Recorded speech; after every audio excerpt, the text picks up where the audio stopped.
Astrology की बात तो कोई जो एक्सपर्ट एस्ट्रोलॉजर हो कह सकता है, मगर जो लोग इसका मजाक उड़ाते हैं, मैं सिर्फ एक बात कहना चाहता हूं। ये बताइए इस धरती पे कितने परसेंट पानी है? 70% पानी है ना। हमारे शरीर में कितना परसेंट पानी है? 70% पानी है ना।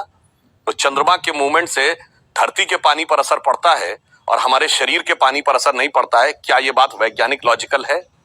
इसका अर्थ हुआ कि हर मूवमेंट के साथ असर पड़ता है। अब यह है कि अभी साइंस को उस मूवमेंट का असर नापना नहीं आया है, इसलिए वो इस ढंग का मजाक उड़ाते हैं। पर जहां तक आपने काल की बात कही, तो मैं ये कहूं कि जब भगवान राम का भव्य मंदिर आगे बढ़ रहा है, और ये कोई लोग कहते थे ना रामलला हम आएंगे मंदिर वहीं बनाएंगे, तारीख क्या आप कहते थे भैया? नहीं, तारीख नहीं बताएंगे। वो तारीख नहीं थी, वो काल चक्र की गति थी। क्योंकि भगवान राम का मंदिर काल चक्र की एक बड़ी गति का प्रतीक था। और इसीलिए आप देखिए ज्यों ज्यों भारत आगे बढ़ा, त्यों त्यों राम मंदिर का मामला आगे बढ़ा। हम 47 में आजाद हुए। कॉन्स्टिट्यूशन लिख के किस दिन तैयार हुआ? 26 नवंबर 1949, और रामलला प्रकट हुए 22-23 दिसंबर 1949। अब आप आइए, उसके बाद भारत के अंदर सबसे बड़ा परिवर्तन आया, अर्थव्यवस्था का परिवर्तन आया। 90 से 91 के बीच में अर्थव्यवस्था का ढांचा भी टूटा और विवादित ढांचा भी टूटा। भारत के अंदर भी बड़ा परिवर्तन आया, और इसके बाद सबसे बड़ा चेंज आया राम मंदिर के समय में। मैं बताना चाहता हूं, जब 2002 में एक बार शिला पूजन हुआ, 2002 और 3 जाके चेक कर लीजिएगा। 2002-3 पहली बार ऐसा था जब हमें एक क्वार्टर के लिए चाइना को आगे निकले थे 10.5% के साथ। फिर आया 2010 जब इलाहाबाद हाईकोर्ट की लखनऊ बेंच ने जजमेंट दिया। 30 सितंबर 2010, अक्टूबर 2010 में भारत की संसद में आके बराक ओबामा ने कहा India is not emerging, India has emerge. और जब जजमेंट आया तो केंद्र में मोदी जी की सरकार और यूपी में योगी जी की सरकार जानते क्यों थी? जब प्रतीकात्मक कार सेवा हुई थी, हमने की थी 9 नवंबर 1989, जाके चेक कर लीजिएगा, देवोत्थानी एकादशी थी।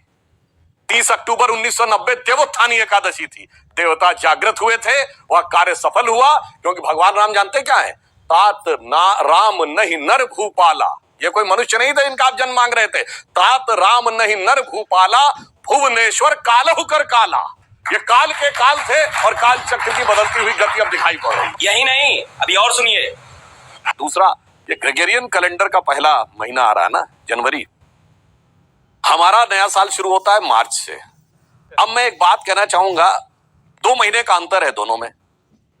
तो जनवरी, फरवरी, मार्च, अप्रैल किसके नाम पे है? आप जाके नेट पे चेक कर लीजिएगा, मिल जाएगा। जूलियस सीजर के नाम पे जुलाई है, अगस्टस सीजर के नाम पे अगस्त है। जिस राजा को बड़ा दिखाना था उसने अपना 31 का महीना कर दिया ताकि 30 से ज्यादा मेरा हो। मगर 4 महीने ऐसे हैं जिनका उल्लेख ही नहीं मिलता कि कहां से है। सितंबर, अक्टूबर, नवंबर, दिसंबर। सितंबर क्या है? ग्रेगोरियन कैलेंडर का 9वां महीना, हमारे कैलेंडर का 7वां महीना। और अंबर कहते हैं आकाश को संस्कृत में। जब 12 जोडियक में आप डिवाइड करते हैं, जब सूर्य सप्त अंबर में है तो वो सप्तंबर है, अष्ट अंबर में है तो अक्टूबर है, नवम अंबर में है तो नवंबर है, दशम अंबर में है तो दिसंबर है। और जिनको मेरी बात के ऊपर कोई यकीन ना हो तो मैं पूछना चाहता हूं, बता दो ओरिजिन ऑफ द वर्ड सितंबर, अक्टूबर, नवंबर, दिसंबर। और फिर यदि ये सब कुछ सच है तो जिन जिन लोगों ने अपने महीने का नाम बड़ा करने के लिए 31 का महीना किया, तो सारे कटने कहां से चाहिए थे? आखिरी महीने से कटने चाहिए थे ना। तो दिसंबर 28 का होना चाहिए था, फरवरी 28 का क्यों है? इसका अर्थ साफ है कि जैसे हमारा जिस समय चैत्र शुक्ल प्रतिपदा आती है मार्च के महीने में, सारी दुनिया में एक जमाने में वही कैलेंडर था। मगर अफसोस कि आज हम उसमें आ गए हैं। धीरे धीरे कुहासा छट रहा है। शोक की पिछली रजनी बीच विलसता सुख का नवल प्रभात, एक पर्दा व झीना नील छुपाए है जिसमें सुख गात। नाइस।